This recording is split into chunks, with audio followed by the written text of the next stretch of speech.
ಎರಡನೇದಾಗಿ ಹೊಸಳ್ಳಿ ಸಭೆಯ ಸಭಾಪಾಲಕರು ಗಣಮಂತರಾದ ರಾಜರತ್ನ ಅಯ್ಯನವರನ್ನು, ಹೊಸಳ್ಳಿ ಸಭೆಯ ಎಲ್ಲ ವಿಜ್ಞಾನಿಕರನ್ನು, ಸಭೆಗಳನ್ನು ಕರ್ತನಾದ ಯೇಸುವಿನ ನಾಮದಲ್ಲಿ ನಾನು ವಂದಿಸ್ತೇನೆ. ನಮ್ಮ ಜಿಲ್ಲಾ ಮೇಲ್ವಿಚಾರಕರ ಪರವಾಗಿ ಮತ್ತು ಎಲ್ಲ ಸಭಾಪಾಲಕರ ಪರವಾಗಿ ನಾನು ವಂದಿಸ್ತೇನೆ.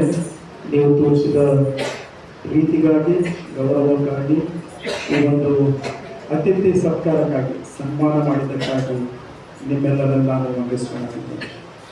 ನಾವು ಸ್ವಲ್ಪ ಹೊತ್ತು ವಾಕ್ಯ ಧ್ಯಾನಿಸುವಂತೆ ಓದಿದಂಥ ವಾಕ್ಯದಲ್ಲಿ 1 ಕೊರಿಂಥ ಪೌಲನು ಕೊರಿಂಥದವರಿಗೆ ಬರೆದ ಮೊದಲನೇ ಪತ್ರಿಕೆ 15ನೇ ಅಧ್ಯಾಯ 58ನೇ ವಚನ. ಆ ವಚನ ಮತ್ತೊಮ್ಮೆ ಓದ್ತೀನಿ.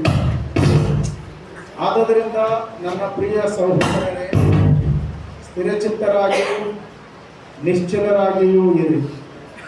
ನೀವು ಕರ್ತನ ಸೇವೆಯಲ್ಲಿ ಪಡುವ ಪ್ರಯಾಸವು ನಿಷ್ಫಲವಾಗುವುದಿಲ್ಲವೆಂದು ತಿಳಿದು ಕರ್ತನ ಕೆಲಸವನ್ನು ಯಾವಾಗಲೂ ಅತ್ಯಾಸಕ್ತಿಯಿಂದ ಮಾಡುವುದಾಗಿದೆ ಎಂಬುದು. ಇಲ್ಲಿ ಸಭಾಪಾಲಕರು ಎಲ್ಲರಿದ್ದಾರಲ್ವ, ಉಗ್ರಾಣಿಕರಿದ್ದೀರಿ, ಸಭಾಪಾಲಕರು ಎಲ್ಲರಿದ್ದಾರೆ. ಕರ್ತನ ಕೆಲಸ ಮಾಡುವುದು ಯಾರು? ಅಥವಾ ಕರ್ತನ ಸೇವೆ ಮಾಡುವವರು ಯಾರು? ಕೇವಲ ಸಭಾಪಾಲಕರು ಮಾತ್ರ ಕರ್ತನ ಸೇವೆ ಮಾಡುವುದ? ಕರ್ತನ ಸೇವೆ ಎನ್ನುವಂಥದ್ದು ಒಬ್ಬೊಬ್ಬರಿಗೆ ಒಂದೊಂದು ವರ ತಲಾಂತುಗಳಿಂದ ಒಂದೊಂದು ವಿಧದಲ್ಲಿ ನಾವು ಸೇವೆ ಮಾಡ್ತೇವೆ. ಇವರು ಅಭಿಷಕ್ತರಾಗಿ, ಕರ್ತನ ನಾಮದಲ್ಲಿ ಅಭಿಷಕ್ತರಾಗಿ ಅವರು ಸೇವೆ ಮಾಡುತ್ತಾರೆ. ನೀವು ಅನಭಿಷಕ್ತರಾಗಿ ಸೇವೆ ಮಾಡುತ್ತೀರಿ. ಅವರು ಕರ್ತನಿಂದ ಆರಿಸಲ್ಪಟ್ಟಿದ್ದಾರೆ. ನೀವು ಕೂಡ ಕರ್ತನಿಂದ ಆರಿಸಲ್ಪಟ್ಟಿದ್ದೀರಿ ಸೇವೆ ಮಾಡುವುದಕ್ಕಾಗಿ. ಆದ್ದರಿಂದ ಮೊದಲನೇದಾಗಿ ನಮ್ಮಲ್ಲಿ ಸ್ಥಿರವಾದ ಮನಸ್ಸಿರಬೇಕು. ಸೇವೆ ಮಾಡುವಂಥ ಮನಸ್ಸು ಸೇವಕರದಾಗಲಿ ಉಗ್ರಾಣಿಕರದಾಗಲಿ. ದೇವರು ನಮ್ಮನ್ನು ಈ ಒಂದು ಸಭೆಗಾಗಿ, ಈ ಸಭೆ ಕಾರ್ಯಕ್ಕಾಗಿ ಆರಿಸಿಕೊಂಡಿದ್ದಾನಂತಂದರೆ ಸ್ಥಿರವಾದ ಮನಸ್ಸಿನಿಂದ ಕೂಡಿದವರಾಗಿ ನಾವು ಸೇವೆ ಮಾಡಬೇಕು. ಎಲ್ಲಿ ಸ್ಥಿರವಾದ ಮನಸ್ಸು, ದೃಢವಾದ ಮನಸ್ಸು ಇರ್ತದೋ ಆ ಸಭೆ ಉತ್ತಮವಾಗಿ ಬೆಳೀತದೆ. ಆ ಸಭೆ ಬಹಳ ಉತ್ತಮವಾಗಿ ಬೆಳೀತದೆ. ಯಾಕಂದ್ರೆ ಸ್ಥಿರ ಮನಸ್ಸಂದ್ರೆ ಅರ್ಥ ಎಲ್ಲರ ಮನಸ್ಸು ಒಂದೇ. ಸ್ಥಿರಚೆ ಇಲ್ಲಿ ವಾಕ್ಯದ ಏನಂದ್ರೆ ಸ್ಥಿರಚಿತ್ತರಾಗಿಯೂ ನಿಶ್ಚಲರಾಗಿಯೂ ಇರಿ ಎಂಬುದಾಗಿ. ಸ್ಥಿರಚಿತ್ತತೆ ಅಂದ್ರೆ ದೃಢವಾದ ಮನಸ್ಸು. ನಮ್ಮಲ್ಲಿ ಒಂದೇ ಮನಸ್ಸು, ದೃಢತೆಯ ಮನಸ್ಸು, ಸ್ಥಿರವಾದ ಮನಸ್ಸು ನಮ್ಮಲ್ಲಿದೆಯಾದರೆ ನಾವು ಕರ್ತನ ಸೇವೆ ಮಾಡುವಾಗ ಆ ಸೇವೆಗೆ ಪ್ರತಿಫಲ ಸಿಗ್ತದೆ. ಆ ಸೇವೆಗೆ ಏನು ಸಿಗ್ತದೆ? ಪ್ರತಿಫಲ ಸಿಗ್ತದೆ. ಆ ಪ್ರತಿಫಲ ಏನು ಸಿಗ್ತದೆ? ಹಣ ಅಲ್ಲ, ಆಸ್ತಿ ಅಲ್ಲ, ಅಂತಸ್ತಲ್ಲ, ಆಶೀರ್ವಾದ. ದೇವರ ಆಶೀರ್ವಾದ, ದೇವರ ಕೃಪೆ ಇದ್ದರೆ ಮಾತ್ರ ನಾವು ಈ ಲೋಕದಲ್ಲಿ ಜೀವಿಸ್ತೀವಿ. ದೇವರ ಕೃಪೆ, ದೇವರ ಆಶೀರ್ವಾದ ಇಲ್ಲ ಅಂತಂದ್ರೆ ನಮ್ಮಲ್ಲಿ ಏನಾಗ್ತದೆ? ಅಸಮಾಧಾನ ಇರ್ತದೆ, ಸ್ಥಿರವಾದ ಮನಸ್ಸಿರುವುದಿಲ್ಲ, ಒಬ್ಬೊಬ್ಬರಲ್ಲಿ ಒಂದೊಂದು ಯೋಚನೆಗಳು ಬಂದಿರ್ತವೆ. ಅದಕ್ಕಾಗಿ ನಾವೆಲ್ಲರೂ ಕರ್ತನಿಂದ ಆರಿಸಲ್ಪಟ್ಟವರು. ಇವರು ಅಭಿಷಕ್ತರಾಗಿ ಸೇವೆ ಮಾಡ್ತಾರೆ, ನಾವೆಲ್ಲರೂ ಅಭಿಷಕ್ತರಾಗಿ ಸೇವೆ ಮಾಡ್ತೇವೆ. ಆದರೆ ನೀವು ಅನಭಿಷಕ್ತರಾಗಿ ಕರ್ತನ ಸೇವೆ ಮಾಡ್ತೇವೆ. ಅದಕ್ಕಾಗಿ ನಮ್ಮಲ್ಲಿ ಮೊದಲನೇದಾಗಿ ಸ್ಥಿರಚಿತ್ತತೆ, ಸ್ಥಿರವಾದ ಮನಸ್ಸು ಇರಬೇಕು ಪ್ರಿಯವಾದವರು. ಎರಡನೇದಾಗಿ ಆಸಕ್ತಿ ಇರಬೇಕು. ಎರಡನೇದಾಗಿ ಏನು? ಆಸಕ್ತಿ. ಆಸಕ್ತಿ ಇಲ್ಲ ಅಂತಂದ್ರೆ, ಈ ಉದಾಹರಣೆಗೆ ನಾವು ಬೀಗ್ನಳ್ಳಿಯವರು ಭಜನೆ ಮಾಡಿದ್ರೆ ಇಲ್ಲಿ ಆಸಕ್ತಿಯಿಂದ ಬಂದು ಅವರು ದೇವರ ನಾಮವನ್ನು ಕೊಂಡಾಡಿದ್ರಿಂದ ದೇವರಿಗೆ ಮಹಿಮೆ. ಆಸಕ್ತಿ ಇರಲಿಲ್ಲ ಅಂತಂದ್ರೆ ಒಂದು ಕಡೆ ತಾಳ, ಒಂದು ಕಡೆ ಡೋಲ, ಒಂದು ಕಡೆಗೆ ಹಾರ್ಮೋನಿಯಂ ಹಾಕಿರ್ತಾರೆ. ಅದಕ್ಕಾಗಿ ನಮ್ಮಲ್ಲಿ ನಾವು ಸೇವೆ ಮಾಡುವುದಕ್ಕಾಗಿ ದೇವರು ನಮ್ಮನ್ನು ಆರಿಸಿಕೊಂಡಿದ್ದಾನೆ ಅಂದ್ರೆ ಆಸಕ್ತಿ ಇರಬೇಕು. ಸೇವೆ ಮಾಡುವಂತ ಮನಸ್ಸು ಮೊದಲಿರಬೇಕು, ಸ್ಥಿರವಾದ ಮನಸ್ಸು ಇರಬೇಕು. ಎರಡನೇದಾಗಿ ಆಸಕ್ತಿ ಇರಬೇಕು.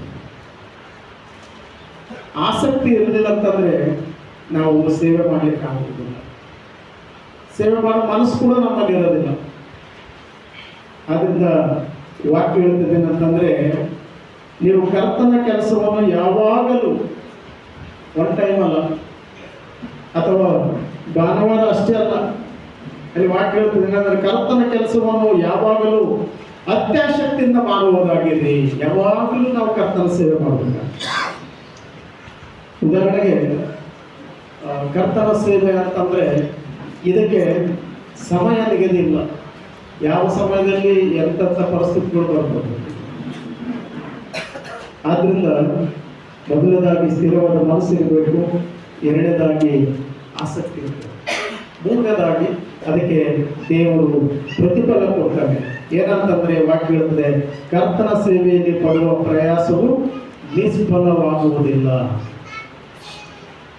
ಕರ್ತನ ಸೇವೆಯಲ್ಲಿ ಪಡುವಂತ ಪ್ರಯಾಸ ಏನಾಗುವುದಿಲ್ಲ, ನಿಷ್ಫಲ ಆಗುವುದಿಲ್ಲ. ಅದು ಫಲ ಬರ್ತದೆ. ಅದು ಎಂತ ಫಲ ಅಂತಂದ್ರೆ ಆಶೀರ್ವಾದದ ಫಲ.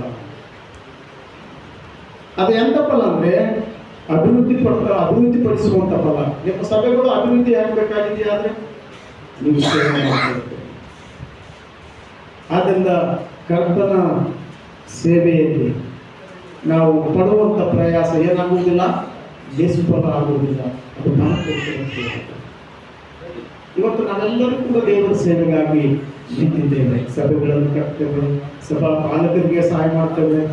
ಸಭಾ ಪಾಲಕರು ಮಾಡುವಂತ ಪ್ರತಿಯೊಂದು ಕಾರ್ಯದಲ್ಲಿ ಉಗ್ರಾಣಿಕರು ಭಾಗಿಗಳಾಗಬೇಕು. ಅದಕ್ಕಾಗಿ ದೇವರು ನಿಮ್ಮನ್ನು ಆರಿಸಿಕೊಂಡಿದ್ದಾರೆ. ಯಾವಾಗ ಆ ಅಯ್ಯನವರ ಮಾತನ್ನು ಕೇಳುತ್ತಾ ಅಯ್ಯನವರು ಹೇಳಿದಂತ ಕಾರ್ಯದಲ್ಲಿ ನೀವು ತಜ್ಞರಾಗಿ ಸ್ಥಿರವಾದ ಮನಸ್ಸಿನಿಂದ ಅತ್ಯಾಸಕ್ತಿಯಿಂದ ಈ ಸೇವೆ ಮಾಡಿದಾಗ ಆ ಸಭೆ ಅತ್ಯುತ್ತಮವಾಗಿ ಬೆಳೀತದೆ. ಯಾವ ರೀತಿಯಲ್ಲಿ ಬೆಳೀತದೆ ಗೊತ್ತೇ?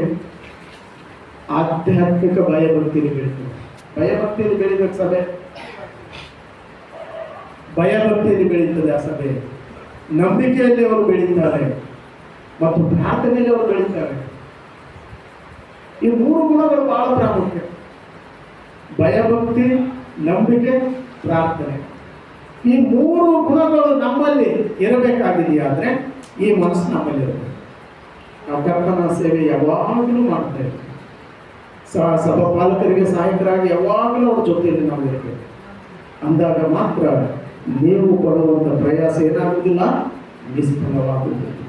ಆದ್ದರಿಂದ ಅಂತ ಜೀವಿತ ನಮ್ಮೆಲ್ಲರದಾಗಿ ದೇವರು ಈ ವಾಕ್ಯವನ್ನು ಆಶೀರ್ವಾದ ಮಾಡಿ ಆಮೇಲೆ ಪ್ರಾರ್ಥನೆ ಮಾಡೋಣ. ಪರಿಶುದ್ಧನಾದ ನಮ್ಮ ದೇವರೇ, ನಿಮಗೆ ಸ್ತೋತ್ರ ಸಲ್ಲಿಸುತ್ತೇವೆ. ನೀವು ಕರ್ತನ ಸೇವೆ ಮಾಡುವವರಾಗಿದೆಯಾದರೆ ಸ್ಥಿರಚಿತ್ತರಾಗಿ ನಿಶ್ಚಲರಾಗಿ ಸೇವೆ ಮಾಡಿ, ಅತ್ಯಾಸಕ್ತಿಯಿಂದ ಸೇವೆ ಮಾಡಿ.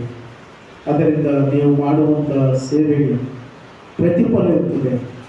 ನೀವು ಮಾಡುವ ಕೆಲಸಕ್ಕೆ ನೀವು ಪಡುವ ಪ್ರಯಾಸವು ನಿಷ್ಫಲವಾಗುವುದಿಲ್ಲ ಎಂಬುದಾಗಿ ನೀನು ವಾಕ್ಯದೊಂದಿಗೆ ಮಾತನಾಡಿದಕ್ಕಾಗಿ ಸ್ತೋತ್ರ ಸಲ್ಲಿಸುತ್ತೇವೆ. ಕರ್ತನಾದ ಯೇಸುವೆ, ಈ ಒಂದು ಸಭಾಪಾಲನ ಸಮ್ಮೇಳನದಲ್ಲಿ ಕರ್ತನೆ ನಿನ್ನ ಪ್ರಸನ್ನತೆ ನಡೆಸುವ ನಮ್ಮೆಲ್ಲರನ್ನು ನಿನ್ನಾತ್ಮನ ಬಲದಿಂದ ತುಂಬಿಸು. ಎಲ್ಲ ಸಭಾಪಾಲಕರನ್ನು ಉದ್ಘಾಟಿತರನ್ನು ಆಶೀರ್ವಾದ ಮಾಡ್ತಾನೆ. ನಮ್ಮನ್ನು ನಿನ್ನ ಸೇವೆಗೆ ಆರಿಸಿಕೊಂಡಿದ್ದಿ. ಸ್ಥಿರವಾದ ಮನಸ್ಸು ನಮಗೆ ದಯಪಾಲಿಸಿ ಒಂದೇ ಮನಸ್ಸುಳ್ಳವರಾಗಿದ್ದು ಈ ಒಂದು ಕಾರ್ಯವನ್ನು ಮಾಡಲಿಕ್ಕೆ ಸಹಾಯ ಮಾಡಿ ಎಂಬುದಾಗಿ ಬೇಡುತ್ತೇವೆ. ವಾಕ್ಯದೊಂದಿಗೆ ನೀನು ಮಾತನಾಡಲಿಕ್ಕೆ ಯೇಸುವಿನ ನಾಮದಲ್ಲಿ ಪ್ರಾರ್ಥನೆ ಬೇಡಿದ್ದೇವೆ ಕರ್ತನೆ. ಆಮೆನ್.